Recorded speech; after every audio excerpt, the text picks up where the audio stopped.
Something wonderful is happening to me right now. Something wonderful is happening to me right now. I accept things the way they are. I accept things the way they are not. Something wonderful is happening to me right now. I love wasting. I love wasting. I can breathe. I reap abundantly. I already have everything I need. Wonderful is happening to me right now. Don't you feel it? Something wonderful is happening to me right now. Oh yeah, I accept things the way they are. I will. I accept things the way they are not.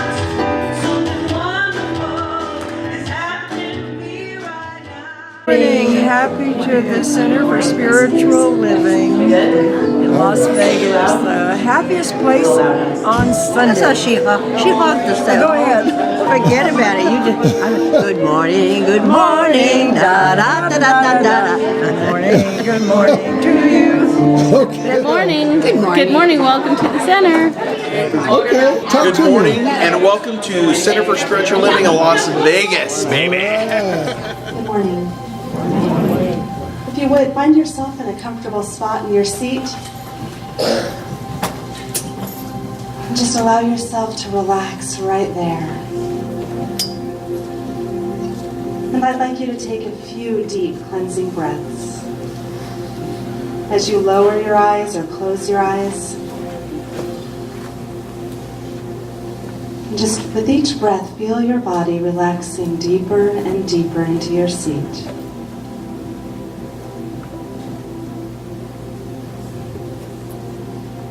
And with your next breath, I want you to begin thanking the divine for all the gifts in your life right now.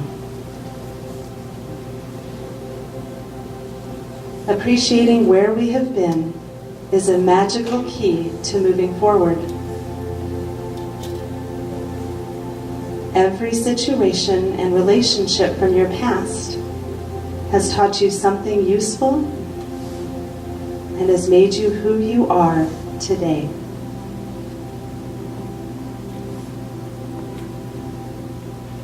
Now I'd like you to notice those things that have outlived their usefulness. What keeps you stuck? What stops you from living your deepest dreams? Recognize the obstacles to achieving the changes that you choose for your life. Begin to make mental notes of all of those things that you are ready to release.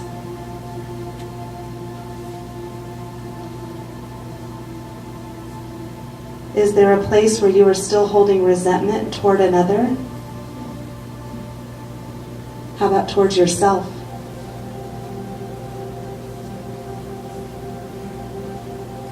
Now, just for this moment, I'd like you to let your fears, your worries, your doubts, disappointments, and anger surface in your mind and envision them as a muddy stream which flows out of you as you exhale.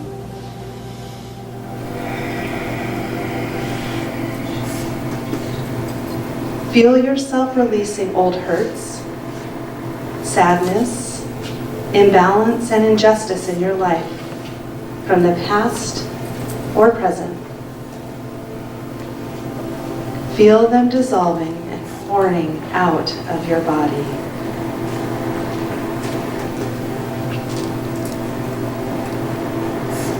With your next few exhales, I'd like you to release all of those should haves, those could haves, the if onlys. Just let them go.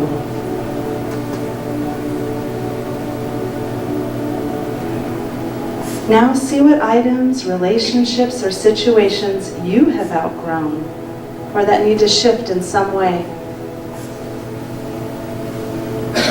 Take this moment to express gratitude for the lessons learned, and then visualize them gently leaving or changing to promote your new reality.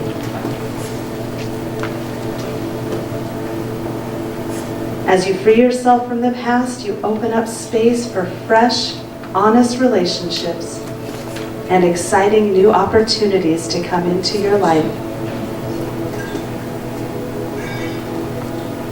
As that old energy flows out, experience a new lightness. Feel a new power and vitality entering into your mind and your body, opening up space for compassion, for forgiveness, for health, for prosperity and success. And invite in those people who are able to respect and honor your growth and change.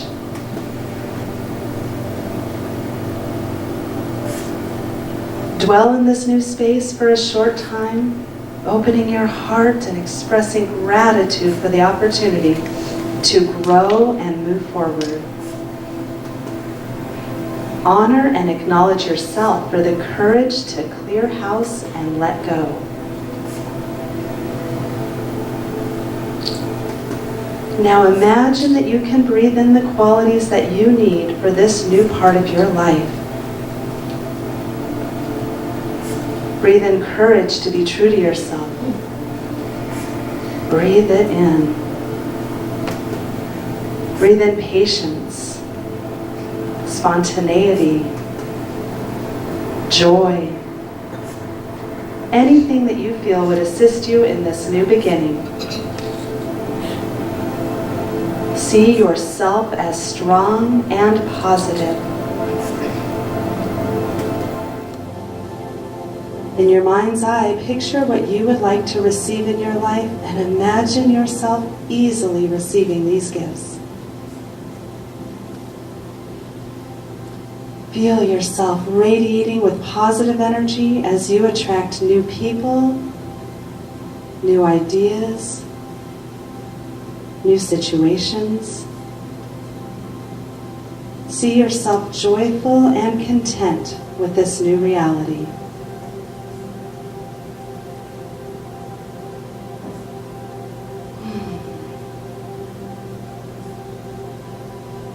Now slowly begin to deepen your breaths. Gently feel yourself back in your seat, moving your fingers and toes. I'd like you to take one more deep cleansing breath that brings you fully back and aware in this room. When you're ready, you can open your eyes. Many blessings for a happy new you.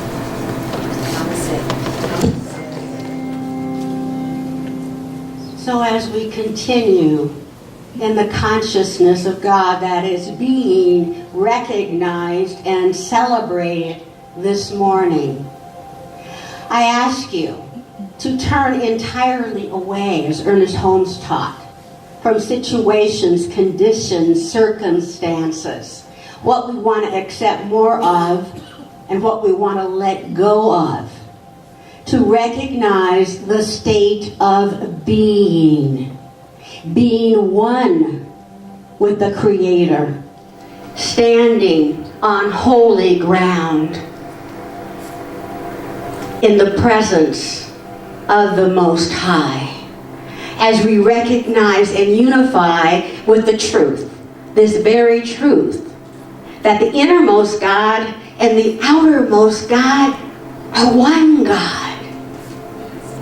Our God, the reality of our very own being. And from this state of unification, this state of unity, this state of oneness, this state of truth, I recognize what each and every one of us already knows. At the center and the circumference of our very own being is spirit and truth. And so from this state of realization, we celebrate God. We celebrate self. We celebrate our leaders, our spiritual leaders that come with the message of a world that works for everyone. And so from this state of realization, God realization, peace on earth, harmony, and being the change that we already are, which is the change that we want to see, I give thanks. I give thanks for this spiritual community, for our leadership, for our professional licensed practitioners who have dedicated their lives to realization of this truth and spreading this good news about heaven through earth. And so I know that we are so blessed to have the musicians who give that message through song. For each one of us here who is already the light into the world. And we celebrate it together. For I know that I am speaking that eternal I, that eternal one, and the I that I am speaking of is the one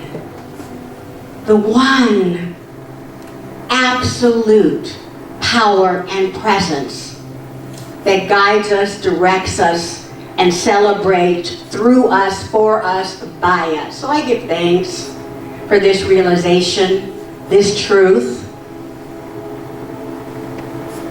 And I know that each individual here is revealing the higher self through every aspect of the self. And in attitude of gratitude, I simply say thank you for this awareness, for all the blessings already been received and those yet to be revealed. I let go. I trust God. I release this prayer treatment to the law of mind and action, knowing that it has already been acted upon. And for this and so much more, I say thank you and release. Let go. Trust God. And allow the perfect law to do its perfect work, knowing that it's already done. And so I say amen. And I ask that you join me and say amen. Amen. Amen. Amen. Amen. Amen. And so it is. And so it is. So that's good. Perfect service today. They're always perfect. For every one of your prayers, beautiful. Lauren, thank you for your centering and your meditation. Oh, God is good. All the time. And so today we are talking about, let me introduce myself because Reverend Cheryl forgot to introduce herself. So I am Reverend STACI HYLTON. Yes. I'm one of the co-senior ministers here along with Reverend Cheryl Bell and Reverend Dan Jerome. Reverend Dan had to work today. So I guess this isn't work, but no. His other job. His other job, he had to be in Reno today. So we bless him and know that wherever he is, that all is perfect where he is. So the theme of the month is spiritual living. The talk title today is The Way It Works. The Way It Works. And I love the month of January. We say here in Science of Mind, religious science, whatever you choose to call it, that we don't have ritual. Not true so much. There's still a little bit of ritual here. There's a little bit. That we don't necessarily have tradition, but there's some traditions and ritual here. We don't have dogma. I would like to say we don't have dogma. We're not supposed to have dogma. You guys get to take whatever I say up here, whoever says what they say up here, and we invite you to find out if it works for you. If it doesn't, get rid of it. But there may be some dogmatic ways in how we express things, to be fair. right?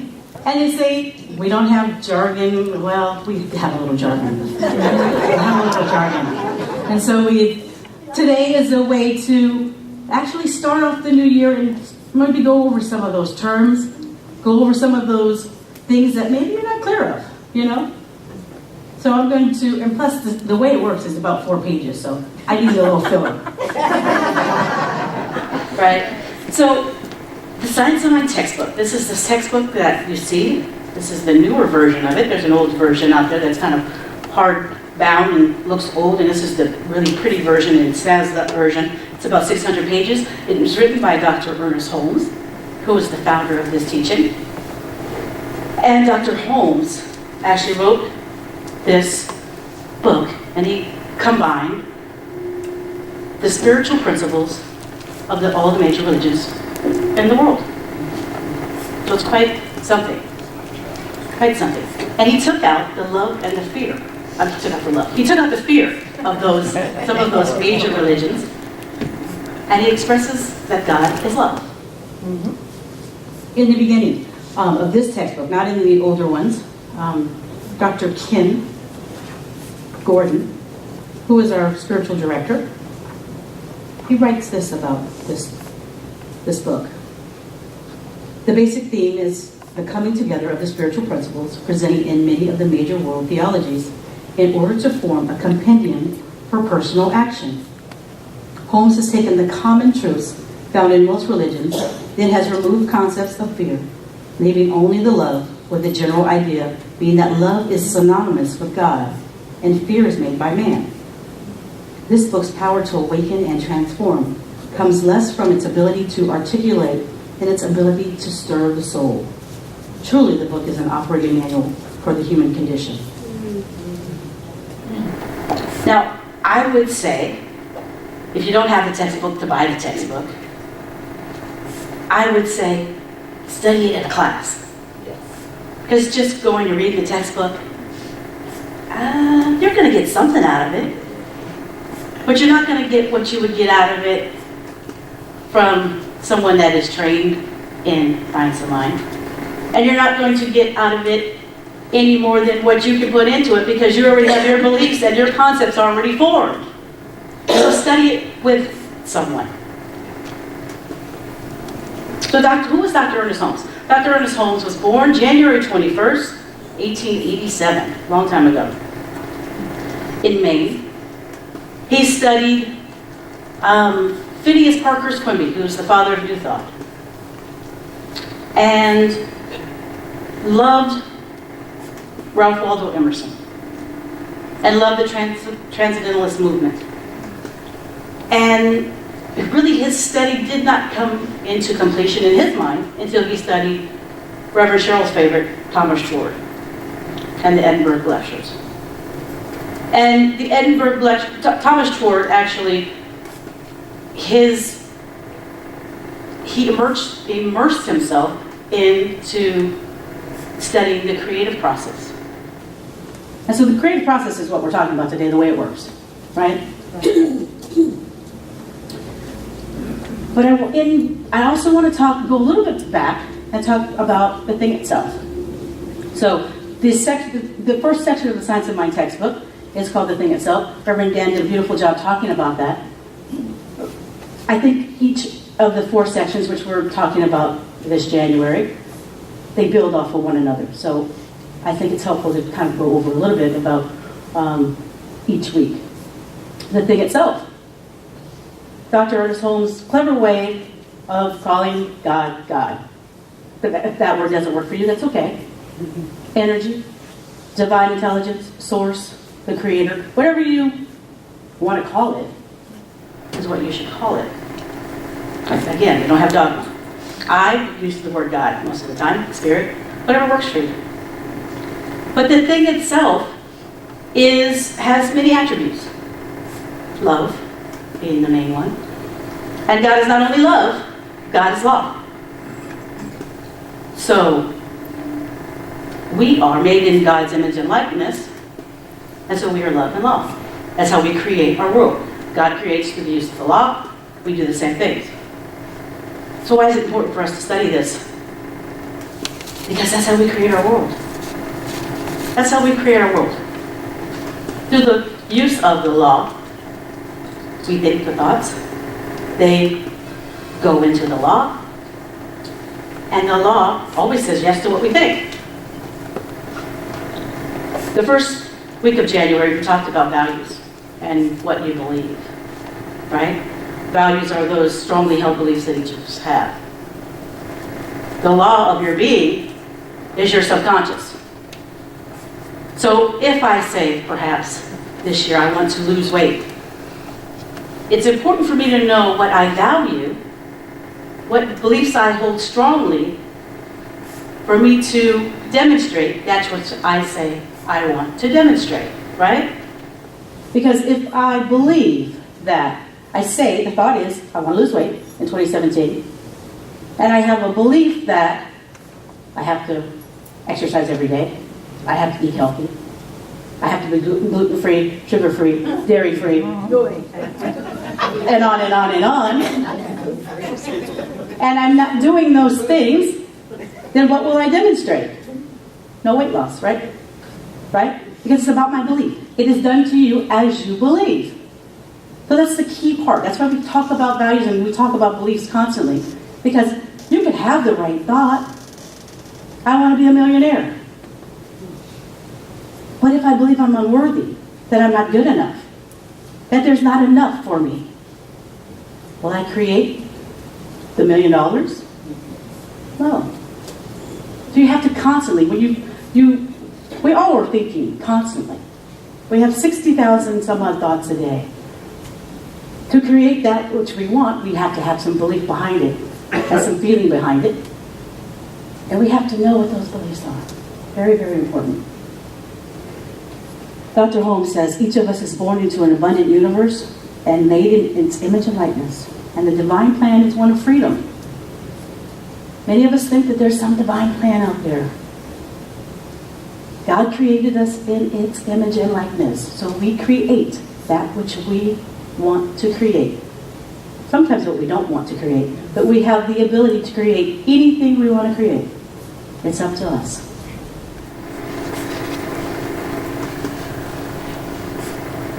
We read page 129 of the textbook. We're still on the thing itself. Within us is a mental law working out the will and purposes of our conscious thoughts. And this can be no other than our individual use of that greater subjective mind, which is the seat of all mental law and action. It is the servant of the eternal spirit throughout the ages. We talked about spirit, source, and then the law part, it always says yes. It always says yes. So if you have that right seed planted, if you want cucumbers, you plant cucumber seeds, you'll get cucumbers. Okay? Simple enough. Page 31. The simplest way to state the proposition is to say that we have a conscious mind that operates within a subjective field, which is creative. The conscious mind is spirit. The subjective mind is law. One is a complement of the other. And no real individuality could be expressed without a combination of both. So we study science of mind. It is first cause. It is spirit. It is loving, always, and law. That's who each of us is. The way it works, again, the creative process. Thomas Trord, Reverend Cheryl's favorite. Love Thomas Trord, but he is wordy. Very wordy. There's not a lot of punctuation. So it's a little difficult to understand sometimes. But he's a brilliant, brilliant man. And like I said, he immersed himself in this talking and discovering the creative process, or discovering the use of it and expressing that. The triune nature of God is the creative process. Also, we have a picture of our teaching symbol. So that's that teaching symbol that we often see. Some of us may not even know why we use that, right? The top portion is meant to be spirit, first cause, source, energy, divine intelligence, whatever, your thought. In the case of the individualized person, your thought. The middle portion is the law. And then the body, the bottom is the body, or the result. Simple, right? What does somebody give me an example of what they want to create this year?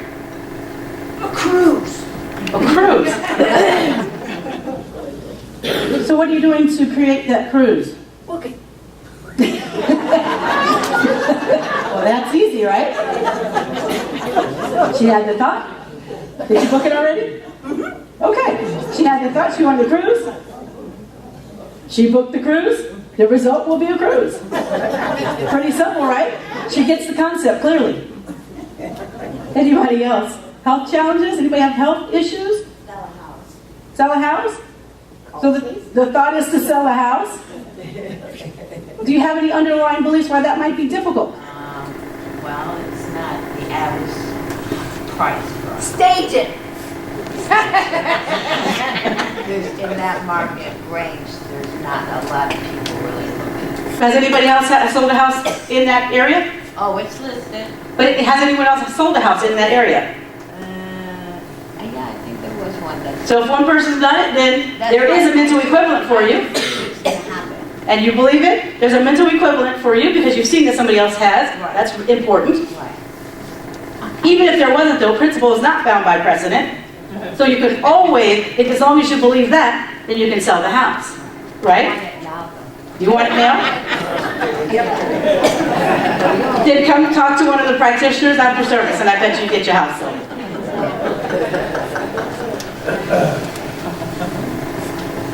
You know, in the way it works, the textbook, it says you've got to evolve. You've got to involve your word, involve your thought, to evolve to that which you want to manifest. You've got to involve to evolve. You say that? You've got to involve to evolve. And so that's what we're going to do this year. We're going to involve our word, our thoughts, and move into the knowingness that what we want will happen. Sound good? All right.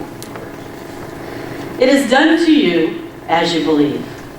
Jesus Christ, the master teacher. That's what he said. It's very simple. We, as human beings, have a tendency to say, I'll believe it when I see it.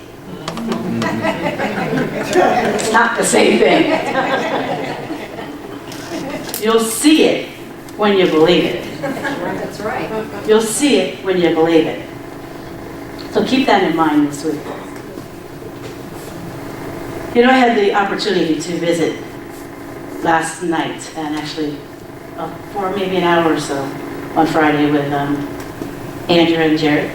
Remember Andrew, John, and Jared Tanner? And I didn't know they were going to come to town, and they called me, they texted me, and came by. I was doing a wine demo, they came by. And for those of you that don't know, Andrea is pregnant, and she's due next month. For those of you that are new, Andrea and Jared were singers here for a year or two, and just fabulous, fabulous people. And I think Andrea took classes with me for a year, and Jared took just one class. And they're just amazing people and amazingly talented musicians. And they gave me permission to share their story. You know, they moved, they had helped out a relative, and were really pretty much kind of broke. Not working, either one of them. They had sold a house and kind of used that money to help out a relative. And as amazingly talented as they are, they just couldn't seem to make a go of it any longer here in Vegas. And they moved. Andrea sang at Reverend Cheryl's mom's memorial, and I believe she moved probably that next day or so. She came and said goodbye. We haven't heard much from her. And they got to LA, and it was no easier in LA than it was in Vegas for them. They went for the opportunities, because there's more opportunities for them. They feel they're being musicians. And got there and things got even harder.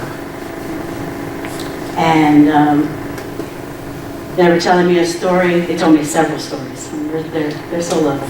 But they were visiting a friend in San Diego, and they were staying somewhere near Lake Arrowhead, and they had $7, and they had no gas.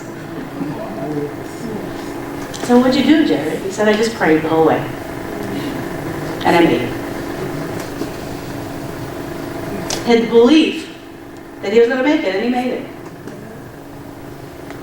So shortly after that, they both just continued to pray and get, they had some extra work and some little things, but nothing major, and rent's not cheap in LA, right? They have little girl Scotty, who's adorable. She has an agent now, no work yet, but she will. She will, we know she will. She's just adorable. And so a few days after that incident, they were like, it's enough. Jared told me a story about putting in a little white flag on this Christmas tree. Like, I surrendered. I surrendered. His career is not going quite as smoothly as Andrea's. Andrea, after that incident, she ended up calling a friend and ended up being a backup singer for Barbra Streisand. It's a good gig, huh? She said Barbara's just lovely to work with. I mean, I've heard stories that Barbara can be a handful, right? But she said she just loves them, her backup singers. She blessed the baby when she found out that, Andrea was a little worried because she's pregnant and on tour. And Barbara sat her down and blessed the baby. And it's just been more than generous to them. So that's how they're kind of making it while Jared figures out what he needs to figure out. But there is not any inkling that this isn't going to work. There's no belief there. And sitting there talking to them for 2 or 3 hours, like, it's all good. It's all God. I'm working. I'm doing my thing. I'm putting one foot in front of me and another, and I'm trusting. Many times we don't trust. It's one thing to have faith, but to trust the process is a whole different thing. So I found them just to be just delightful and inspiring. Another quick little story. There's a person in the room. Katrina, raise your hand up. Yeah. She's in 103. Science of Mind 103. She was in the foundations class with Jim Thompson. And she's now in Dan and Christina's class.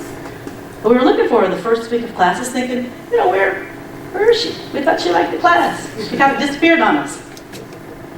So Reverend Cheryl had called her, and hadn't heard back. She came back to 103 during a little break, Christmas break. And Cheryl was like, well, do you want to take the class? What's going on? We didn't see you for the project.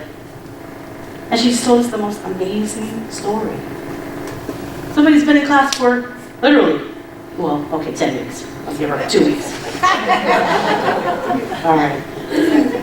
And she said she was supposed to be in North Carolina with I'll just say a relative. I don't want to get the relatives mixed up. So at a relative's memorial or funeral, but she followed her intuition and stayed in Vegas. And she kept saying, why didn't I go? And so a day went by, and she got a call from her sister-in-law in Texas saying that her brother had taken a fall. And she said, I'll be right there. Now, she didn't have the means to necessarily do that right then and there. She wasn't prepared. She went to the airport, no ticket, no nothing. Trusted the process. Somebody bought her a ticket, not a stranger. Somebody bought her a ticket. She got to Texas. Her brother passed away that same week. But she was there to be with her brother. She trusted the process. Someone that's just been in this teaching a very short period of time. She knows how it works, as we all do. But how many of us don't trust? Oh, I don't know what I should do. Maybe I should do this, maybe I should do that. Maybe I'll do the wrong thing, hoping that something will work out right, instead of sitting and being still and knowing that the God of your being is going to tell you exactly what to do and how to do it. those stories like that from students and just people in general that I see on TV, it just amazes me and inspires me. Again, it's so simple. And so many times do we not do that? So Katrina, thank you for allowing me to share that story again. I did have permission. And her brother passed on, and we know that life is eternal. And her brother, by the way, is only a year older than she. And they were very close, and he was only 54 years old. I'm sorry, I didn't have permission to tell her age, sorry. Sorry.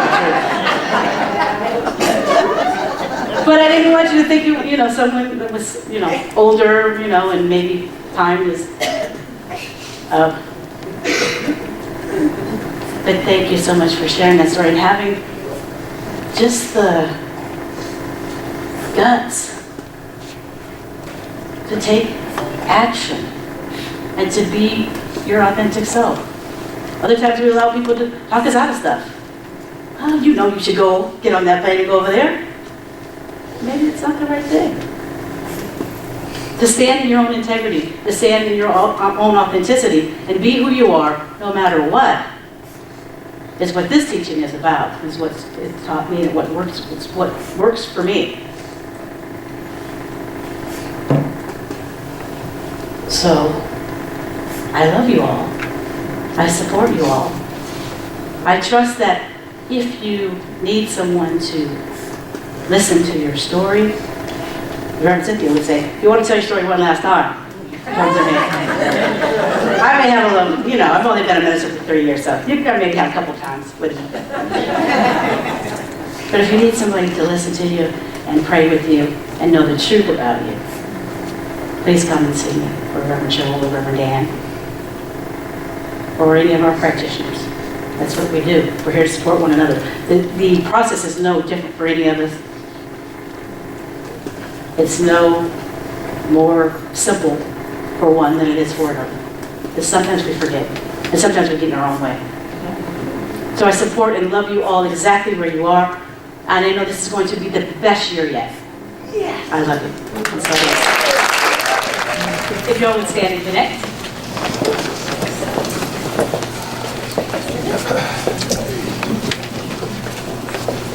Oh, let's just spread that energy from one of us to the next. Just like the kids did. It's all gone. And it's all good. And so today, as I leave this beautiful, blessed place, the sacred space, I know how it works, the way it works. I know that God is good all the time, God is love, God is perfection, God is perfect balance, perfect peace, perfect harmony.